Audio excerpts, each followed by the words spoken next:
Hello. Today is July 29th. I wanted to tell you a little bit about a certain plant that's out there now and it has been in season for a little bit. You can get it. You can get it alongside plant. Usually planted alongside your houses, and it's edible. Oh, and it can be this plant is alright if you use the stems, but do not use the leaves. It's toxic. But I went and bought seen it at the local store nearby, which this ain't what they really look like. They have long leaves and sticking down. They look like a small bush alongside your house. And if you see red going down through, like this, it's rhubarb. But the red right here and all that, it's not. The outside is edible, but chewy. So it's like if you're chewing on a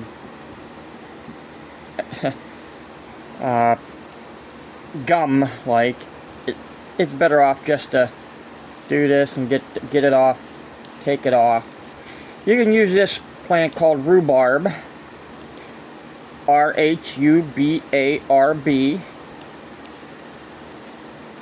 You can use it in savory and especially sweet dishes because rhubarb strawberry pie is one of the main stuff. But you can use rhubarb jam. You can even make it spicy, like but you use usually cinnamon and ginger, and if you can make it candy-like. I mean, it's a versatile character. You can even put it in your chili if you wanted to.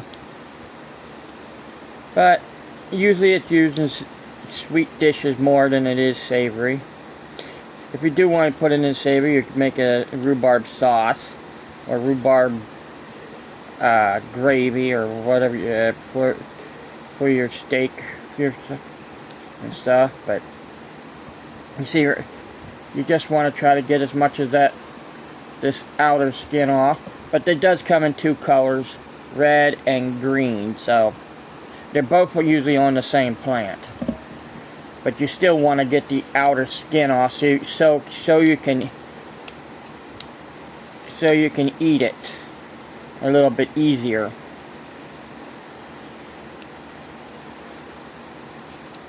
This it cost me like $4 for a whole bunch, like this size and this size. It came in a styrofoam container over at the local Y store we have, or we is, what people call it. Some people call it. You want to get this all off both sides, but there is a little trick. You can use a knife, which I brought one out here. Alright, you can see the skin's all off of it. You can use a knife and try to scrape it off. See, there's a little indentation on both sides. If you want to get that stuff off without doing what I'm going to do, you have to probably pretty much dig this stuff out on its own. It's a little bit quicker if you break it apart and then use this to use the pillar, which is what this is, a fruit pillar, which usually potato pillar, which usually does potatoes, but you can use it on fruit like I'm doing. There's different sizes, different kinds of these type of pillars. Also you could use a shredder if you wanted to, but I didn't want to.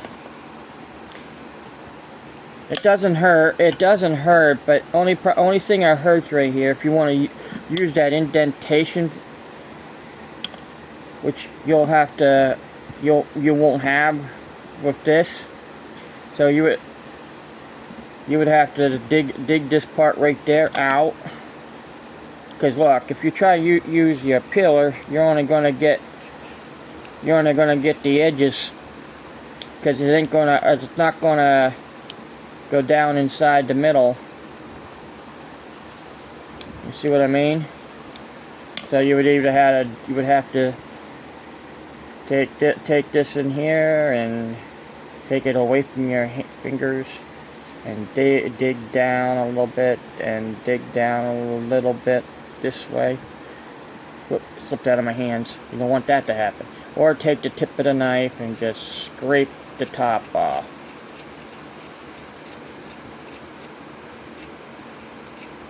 But there is some things you can use.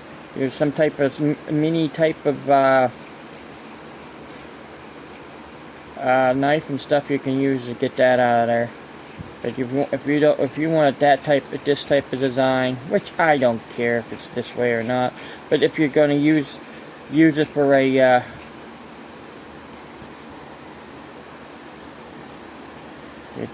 get that off of there. All right, but now you want to know if it's edible like that. It's tart. It's edible. It kind of tastes like it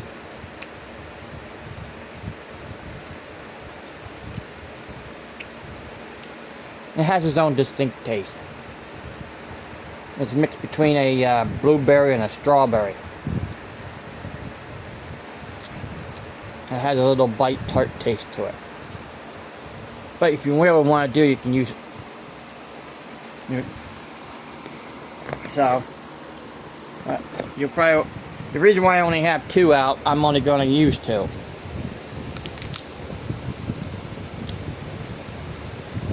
To show you it's edible.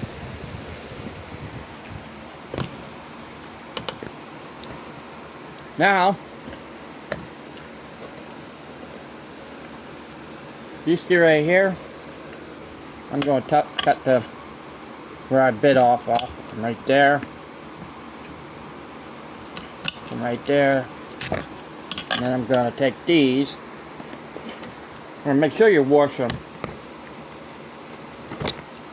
Take these and put them with the ones I already scraped up. Now,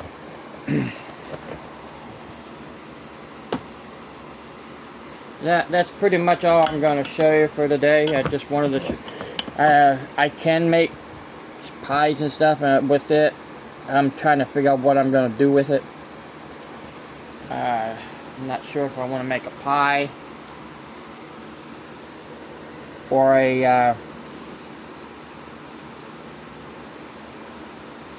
or cook it with some meat. I just don't know right at this moment.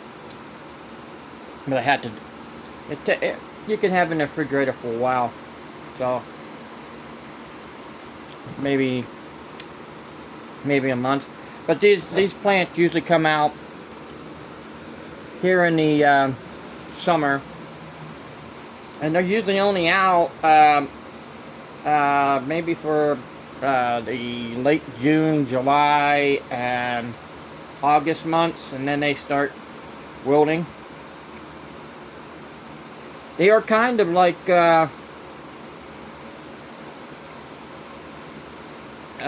tomatoes in a way, but because a tomato plant is not edible, but the fruit is. These are like the stems, but the leaves are not edible. So I would say there's a lot of fruit out there that is edible, but some parts of the plant, the football, football. I'll tell you about that later. A few minutes here. The plant, the animal, is not edible, and a lot of them has some poison in it, like the blowfish, or in Japanese fugu. There's only little thin parts, and only specialists allowed to use it. And to test to test it if you cut it right. And not the ones who judge you don't eat the food, you do. So you either gonna survive or be underground. Okay, well here you probably noticed me cutting up the stuff. This is a cutting board. It still has a piece of rhubarb on it. Okay, this is a cutting board. A football cutting board. I got it. I got me one. I got my brother one and my sister one for Christmas the one year. And you wouldn't believe that I got this as a discount at Ollie's. And hey, it works. It's kind of like glass, but it's better than just cutting it on everything else under the sun. So, alright, I hope you enjoyed this, and, well, I don't know. I might make something with that later, I might not. I'll think of something. I just don't know. The reason why I don't know what to do with it is because of, I'd rather not be making my own dough, but that's my dough or stuff like that, so. And I can do it, as you probably haven't seen that, but I can do it. I just don't feel like doing it. Alright, the reason why I don't feel like doing it, I do not have much space. When you have dough, when you're doing dough, you want a bigger table, and I don't have much table at all over here. Anything to use as a table. You probably notice I'm using a tote box just to film this. So, and I'm not in the kitchen because I have to do some cleaning out there right now. I mean, I just got done with that contest I went in. I wasn't expecting to get a place or anything, so chili contest. So I took a third. I was only expecting maybe People's Choice Award. I got told what I needed to do, make it a #1. So I don't know. You never know what every year what the judges think. That's the way it is with all judges. They have different judges every year. So some judges like the spice, some judges like the flavor, some judges like ketchup. So, alright, I'll catch you later, and I guess you guys have a good